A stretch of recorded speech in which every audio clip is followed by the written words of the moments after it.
little bit about modal verbs. Verbs, I say, modal verbs. Так, ми сьогодні також поговоримо про модальні дієслова. Дуже цікава річ в англійській мові. Для українця це звучить трохи дивно, тому що в українській мові є дієслово і дієслово. В англійській мові є 3 класи дієслів. Це, власне, семантичні дієслова, тобто слова, які щось позначають, ходити, любити і таке інше. Допоміжні дієслова, про які ми вже казали, тобто вони нічого не позначають, вони допомагають утворювати часові форми, а також негативні та питальні речення. А є ще 3-й клас дієслів в англійській мові, які називаються модальні. От про них сьогодні піде мова. Okay. A modal is a helper verb, like an auxiliary. And I would have... Модальне дієслово, воно, як і допоміжне дієслово, допомагає, тобто уточнює значення, але воно завжди використовується з семантичним дієсловом, тобто тим дієсловом, яке щось позначає. У реченні не можна використовувати і модальне, і допоміжне дієслово. Щось одне.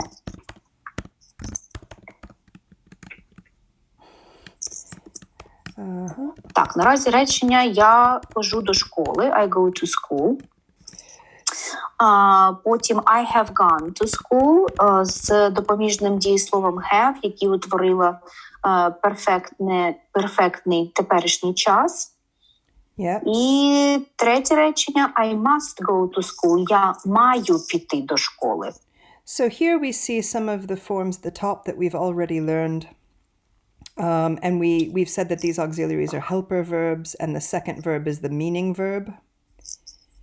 Так, тобто, як вже пояснила, у другому реченні маємо допоміжне дієслово, і у третьому модальне must.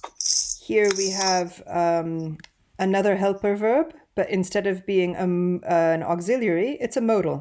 It tells us that something hasn't actually happened. Yeah. Так, я також дуже часто, у мене труднощі, як пояснити студенту, а що є модальне дієслово. І отут ми з Бредлі погоджуємося, що модальне дієслово не вказує нам, чи дія трапилася, чи ні.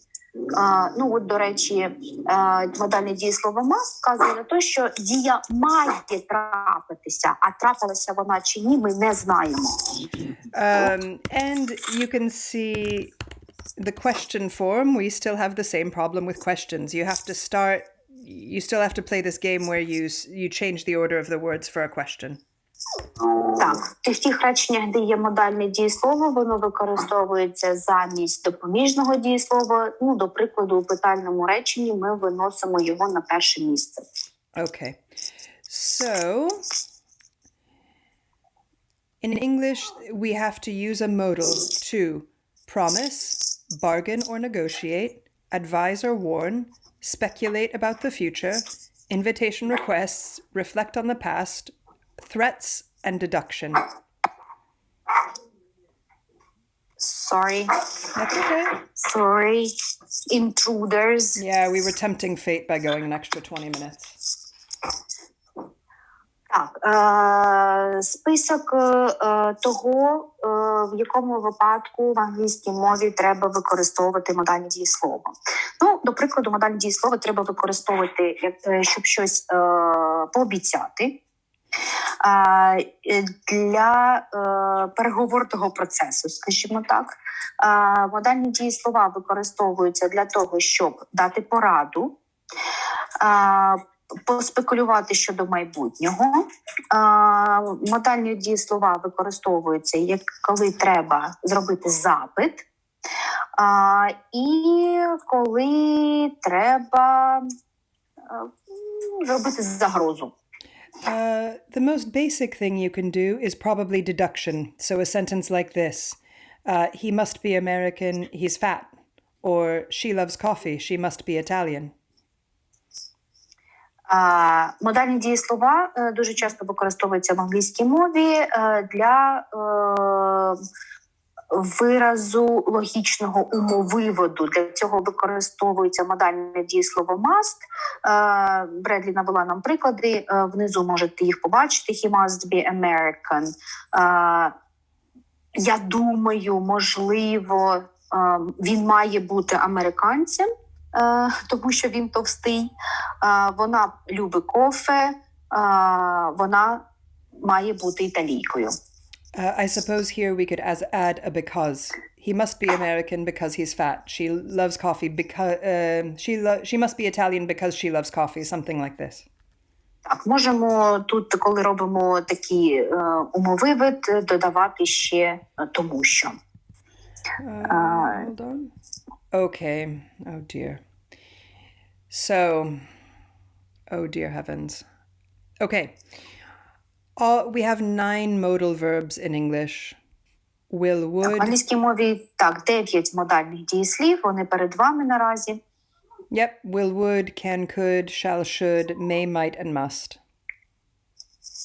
Так, Бредлі перерахувала модальні дієслова. And I would say there's also one semi-modal, which is have to. Так, можемо назвати ще один такий напівмодальне дієслово have to. We'll learn about this later. Пізніше про нього поговоримо. Do you have anything to say about these verbs, Mary? Do you want me to try and explain their meaning? Yeah, why not? You do it your way, I'll do it my way. I can't wait to hear it.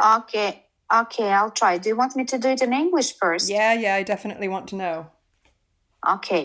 Well, then I'll start with must. Okay. Okay. First of all, as you have already said, it is used to express the deduction, the logical deduction. So when I see something, I think about it, and I make some conclusion, like he's fat, he must be American. Yes. Yeah. So I know that the majority of Americans are fat. That is why I make the conclusion that he's an American, for example. Yeah. Might and may, for me, they are very close modal verbs because they express possibility or probability. Yeah. And here we can say about the high or lower probability or possibility. So might would express a lower possibility or probability, and may a higher probability. Ah, really? Fair enough. Yeah. Okay. Yeah, that's how we as Ukrainians see it. Okay. I understand the reverse, but I wouldn't mind actually asking other English speakers about this. I'd have to think about it. Go ahead. Perfect. Oh, really? Okay. Should is usually used when we express advice. And criticism, but for criticism we use the negative form. So you shouldn't do something if we want to criticize someone. Can I ask you why we have these arrows? Oh yeah. Do you want to explain what you just said in Ukrainian first? Окей, так, почнемо. Я проговорила значення перших 4 модальних дієслів, почала я знизу. Модальне дієслово must, як ми вже обговорили, використовується для того, щоб позначити логічний умовивид. Він товстий, я знаю, що більшість американців товсті, тому я роблю логічний умовивид, що він має бути американцем. Модальні дієслова might і may, вони дуже близькі за значенням, тому що вони обидва використовуються для того, щоб сказати про ймовірність настання якоїсь дії. Для мене різниця між ними полягає в тому, що might виражає менший ступінь ймовірності того, що дія відбудеться, і may вищу ступінь. І модальне дієслово should ми використовуємо, якщо використовуємо в позитивному сенсі, то, як правило, для того, щоб дати пораду, до прикладу, you should do this, я раджу тобі це зробити. Але якщо воно використовується в негативному сенсі, тобто з негативною часткою not, you shouldn't, тоді ми використовуємо це для того, щоб розкритикувати когось за якусь дію. Окей, Бредлі. Okay, for me, oh goodness, this is an exciting moment in my life, Mary. I've never Really? yeah, it is actually. I'm not being sarcastic. I know that my delivery sounds this way, but I'm not. So the way I usually describe these words is as orphans. These are like orphans of the English language, right? They're Oh my God, that's a good metaphor.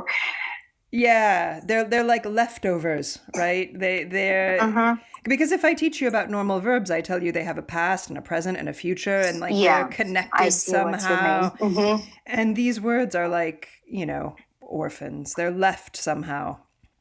So you might ask me, like what's the past of can and what's the third person of can, and I'm like, yeah, you don't add s in the third person. These are like not normal verbs. They're like leftover orphans. But like like Harry Potter or Oliver Twist, they might be alone in the world, but they are happy and proud, and they are powerful. So I don't know how much of that you want to explain or if it's depressing, but I'll show you Let me translate it. Така дуже гарна метафора від Бредлі. На її думку, модальні дієслова в англійській мові – це дієслова сироти. Я спробую пояснити, чому так і звідки ця така персональна метафора. Справа в тому, що модальні дієслова, незважаючи на те, що вони дієслова, вони не поводять себе як дієслова в англійській мові. Що я маю на увазі? Модальні дієслова не мають форми минулого часу, тобто вони використовуються лише у теперішньому часі. І вони як семантичні, як смислові дієслова жодним чином не змінюють свою форму, як то, до прикладу, у теперішньому часі третьої особи однини ми знаємо, що до дієслова треба додавати закінчення «s». Цього не трапляється з модальними дієсловами, тому ось така авторська метафора від Бредлі дієслова сироти. So, yeah, fine. Yeah, I could talk about this for hours, but the figure of the orphan in English is powerful because there's nobody to nobody to tell you what to do. Yeah, you're a kind of a magical creature. Yeah. So we could think of Nemo the fish or Oliver Twist or Harry Potter. Yeah, but and in any case, to do this, I have to talk about the terrestrial future and the celestial future. Oh my God. Yeah, I know. You'll either love this or you won't. So when I talk about the terrestrial future, I normally draw a tree. I can't draw a tree right now. And when I talk about the celestial future, I normally talk about the moon.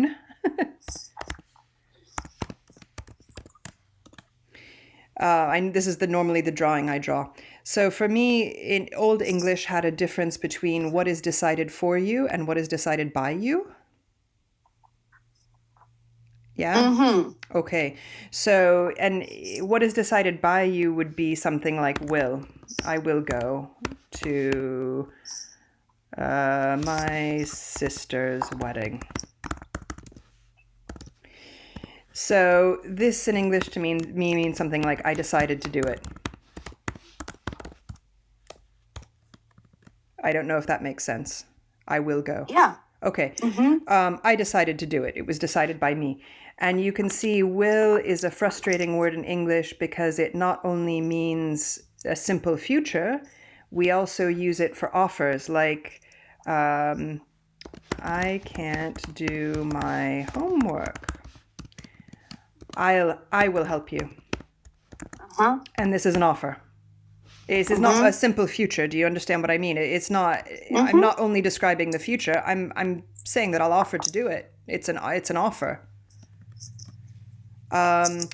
You can also hear something like I don't have the will. Yeah, that's a noun. It is a noun. Absolutely. Noun. You can also hear something like I wrote a will and testament for when you die. Yeah, this is like where your things go once you pass away.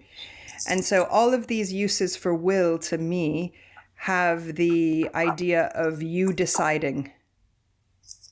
Does this make sense? It's not only, for me, will is not only the future. So I don't know if you want to explain that in Ukrainian. I don't know if it's useful for you to explain it. Yeah, certainly. І ще такі дуже дві цікаві метафори від Бредлі.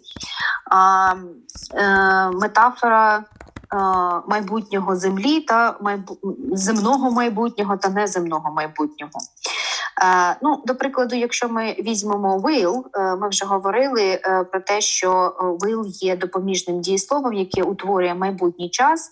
І перше речення продемонстровано Бредлі: я піду на весілля власної сестри. Це речення у майбутньому часі, і воно вказує на те, що чому майбутнє землі. Тобто це речі, які я вирішую сам за себе. Так? Тобто я приймаю рішення. Друге речення наведене I will help you. Тут will не є допоміжним дієсловом, воно є модальним дієсловом зі значенням пропозиції щось зробити. Так? Тобто я пропоную тобі власну допомогу. І ще Бредлі нам продемонстрували, що слово will може мати ще абсолютно інші значення, і в цьому значенні це слово є іменником. Перше значення цього іменника – це бажання. I don't have the will, у мене немає бажання чогось робити. І друге значення цього слова як іменника – це заповіт. You can also, the opposite sounds like refusal, something like she, I'm here, will not help, or my car will not start. It sounds like, this is not only the future, it sounds like the refusal of someone to help us, yeah? Так, ще одне значення will як модального дієслова, але в тому випадку, коли воно використовується у негативному значенні, she will not help, вона відмовляється допомогти, і my car will not start, моє авто ніяк не хоче їхати. Okay, so if I were to look at another language, these concepts are generally very different. Like I don't have the will isn't the same. It doesn't fall into this family, if that makes sense. So for me, will falls into this family of the things decided by us, decided by humans, decided by you, decided by people on this earth. Так, тобто всі значення will, які наразі були продемонстровані, це значення цього слова, коли сама людина вирішує, чи буде так, чи ні. Would is related to will. Would і will пов'язані. Okay. So then you get to the celestial future, which I find useful, something like I shall go to my sister's wedding, or I shall work in, let me pick a terrible place, Alabama. Or I'm going to get hate mail from people, from French people and people from Alabama this week. Or I shall pay taxes. Concepts like this are things that were decided for me, let's say by God or by destiny. Так, і, на речі, демонстрація значення модального дієслова shall в рамках цієї метафори неземного майбутнього, під яким Бредлі розуміє, що якщо ми кажемо, що ми щось будемо робити, це не тому, що ми так вирішили, а якісь інші позаземні сили це зробили. So, Brady, as far as I understand, I shall go to my sister's wedding. That's not because I want it, but because it's my duty. Is that yes, right? Yeah, that's right. Yeah. Yeah.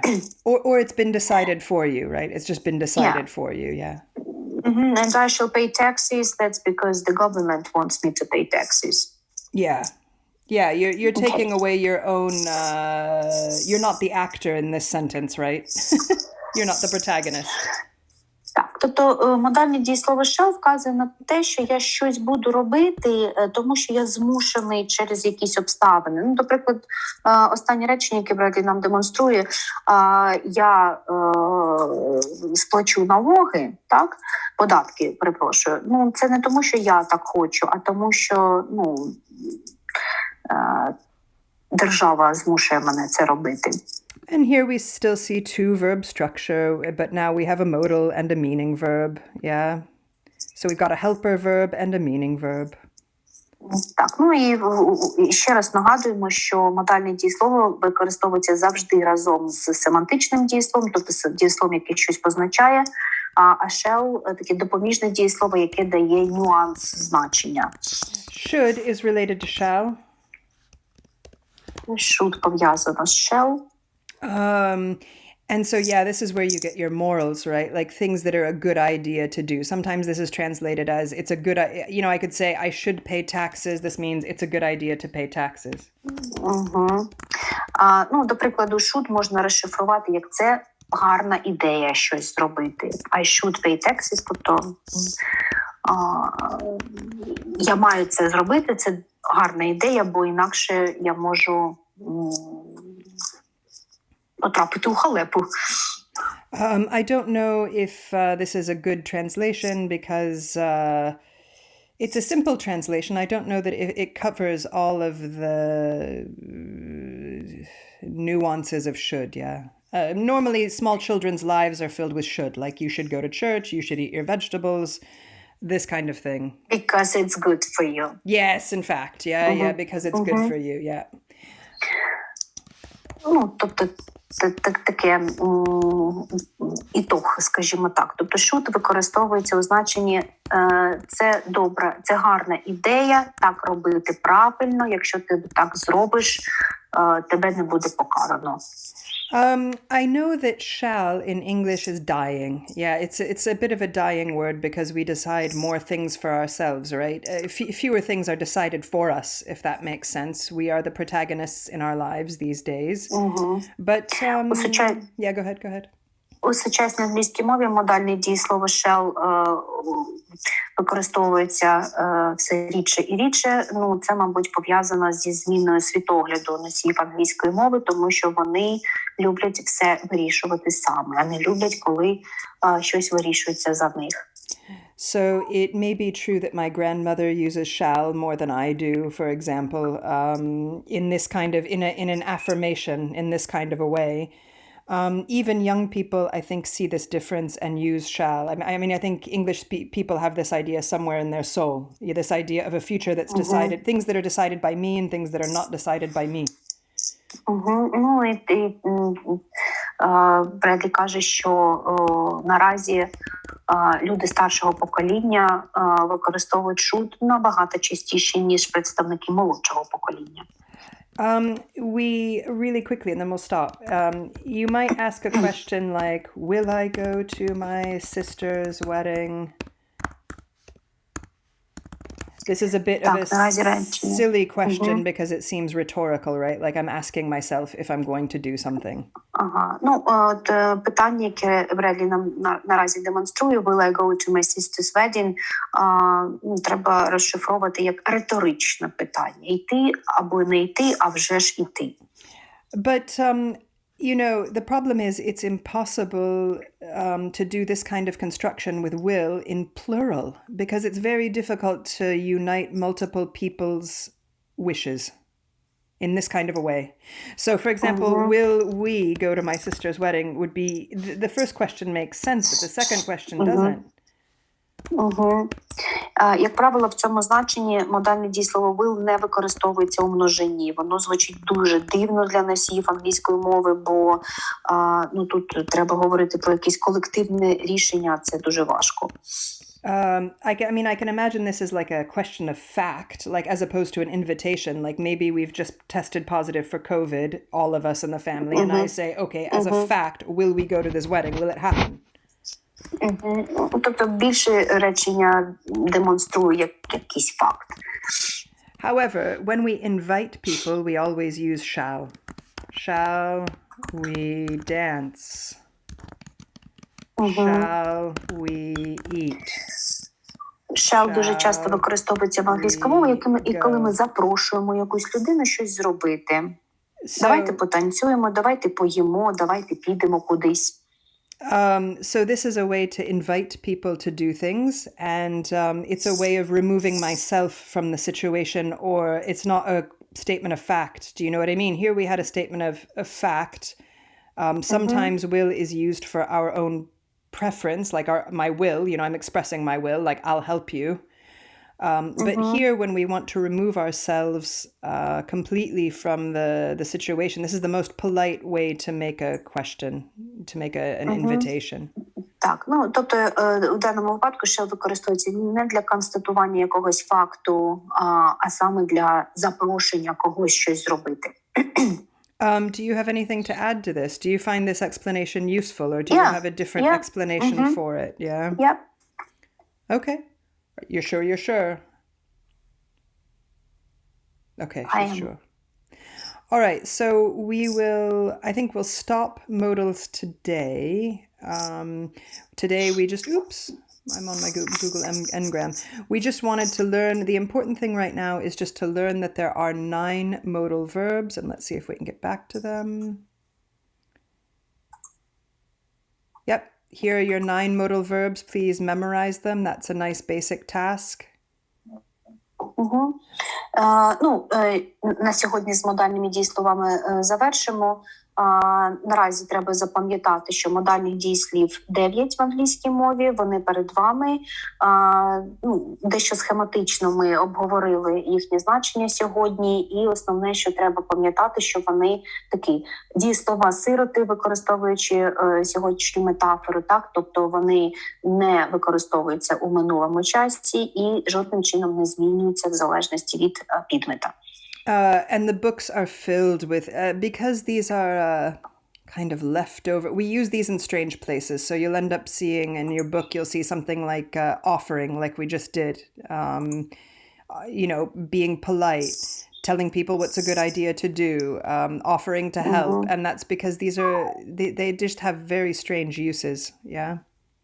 І також пам'ятаємо, що модальні дієслова не використовуються для того, щоб надати уяву про те, що щось дійсно сталося, але лише для того, щоб або сказати, що так робити треба, так робити добре, це правильно, або дати пораду і таке інше. This is a basic that you have to memorize the 9 verbs because eventually you will start making, that's basic. It's like a B1 kind of a situation because once you get advanced, you'll do something like this. Дуже важливо вивчити модальні дієслова на початковому рівні, тому що коли ви будете продовжувати вчити англійську, то вивчення модальних дієслів буде ускладнюватися. Тобто сьогодні ми дали вам таку базу, тобто що є модальні дієслова і базові значення кожного з них.